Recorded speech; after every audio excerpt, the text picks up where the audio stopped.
Muy buenos días, señor ingeniero Filiberto Revilla, presidente del capítulo de Ingeniería Electrónica del Consejo Departamental de Lima, del Colegio de Ingenieros del Perú, mayor general FAP César Torres Vega y distinguidos asistentes a este Congreso de Ingeniería Electrónica y Telecomunicaciones.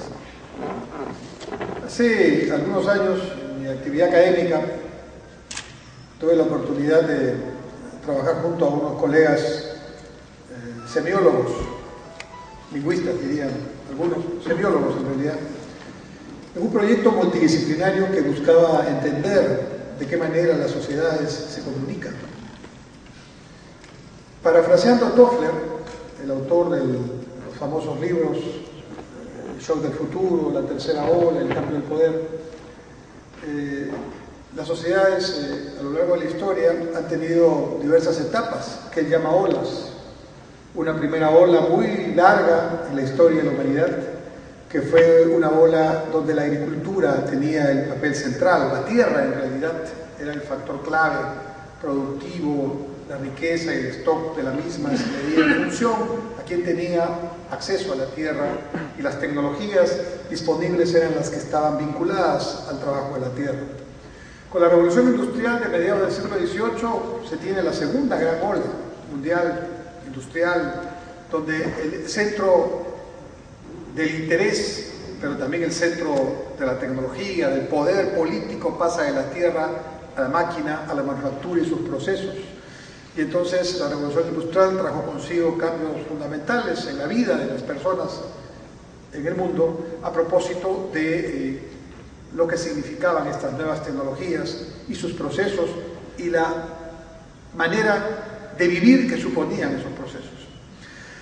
Aproximadamente por el año 50 del siglo XX empieza lo que llama Toffler la tercera ola, y dos son los factores que explican ese cambio tan sustantivo para la humanidad. El primero es el invento de la computadora, que por esos años se estima, IBM puso su primera computadora, que hoy pues es un dato de historia, pero en realidad era la primera computadora y significaba una gran revolución. Y al mismo tiempo el segundo hecho importante que ocurre exactamente en el año 1956 es que por primera vez en los Estados Unidos la tasa de crecimiento de los empleos en servicios superó a la tasa de crecimiento de los empleos físicos, o sea, de empleos propiamente en lo que podríamos llamar los trabajos industriales, los trabajos que generaban valor. Y a partir de ese momento ya nosotros somos parte de esa historia. En realidad el mundo ha ido cambiando a una velocidad extraordinaria y nos ubicamos un poco en esa tercera ola, quizás pasando a la cuarta, ¿no? Ya no de una economía de servicios y de información, sino de una economía de control ya biotecnológico, ¿no? Donde el código de la vida y el código genético es el que está significando la verdadera revolución. Pero, ¿por qué menciono esto? Estoy en un congreso de ingenieros electrónicos y de telecomunicaciones.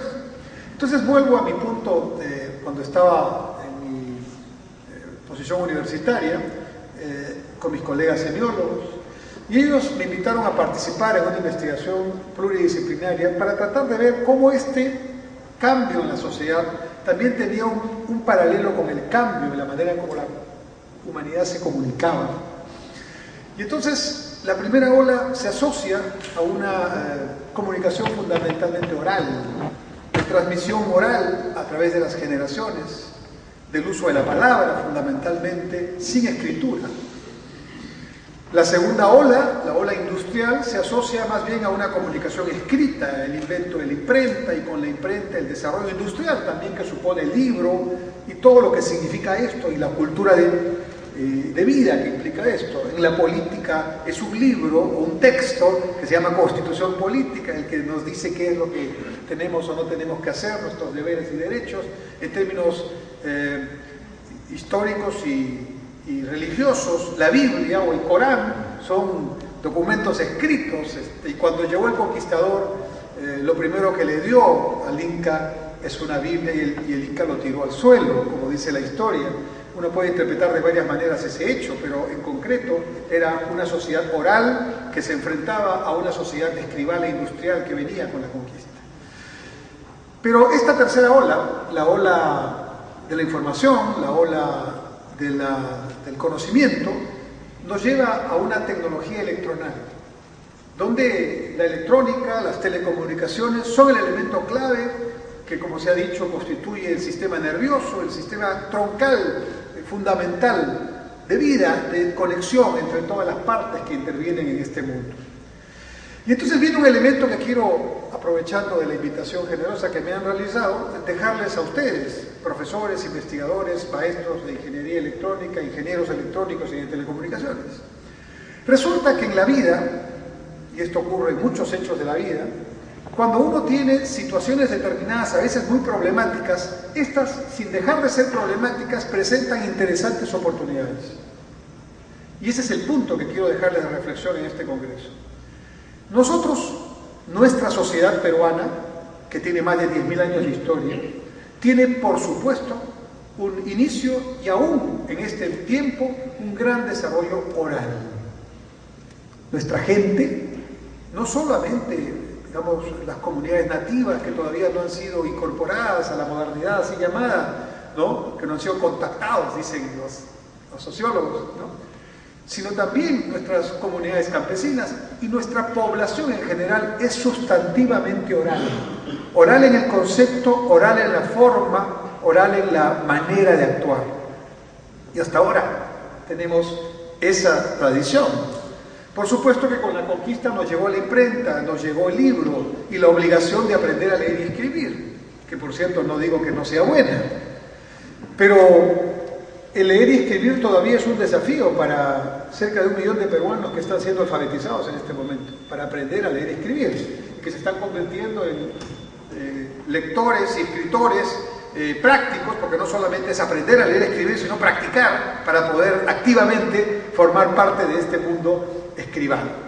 Muy bien, en medio de esta circunstancia donde todavía tenemos desafíos para incorporar a muchos peruanos y peruanas, sobre todo peruanas, a la lectura y a la escritura, con métodos educativos que se basan en la lectoescritura, donde nos hemos, asociado a nuestros conocimientos aprendiendo a escribir leyendo, ¿no es cierto? Hemos hecho las dos cosas, la lectoescritura. Y todavía yo, cuando corrijo algunos exámenes de mis alumnos,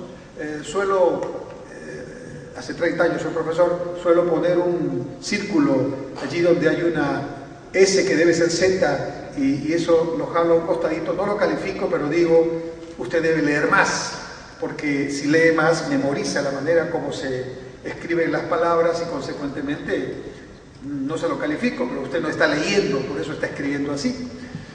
Pero más allá de estas formas y de estas características escribales, el punto y la oportunidad es la siguiente. Está estudiado por los semiólogos, esta vez, desde otra disciplina científica, que las comunidades orales tienen mayor posibilidad, velocidad, entendimiento y habilidad para manejar las tecnologías electronales. ¿Por qué? Porque los códigos, porque las características de estas dos, oralidad y electronalidad, se parecen mucho.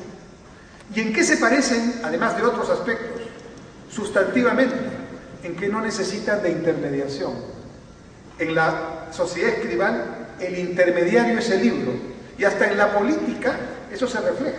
El intermediario es el político representa a sus representados ciudadanos y los lleva o lleva su posición al Congreso, a la alcaldía, donde sea, ¿no?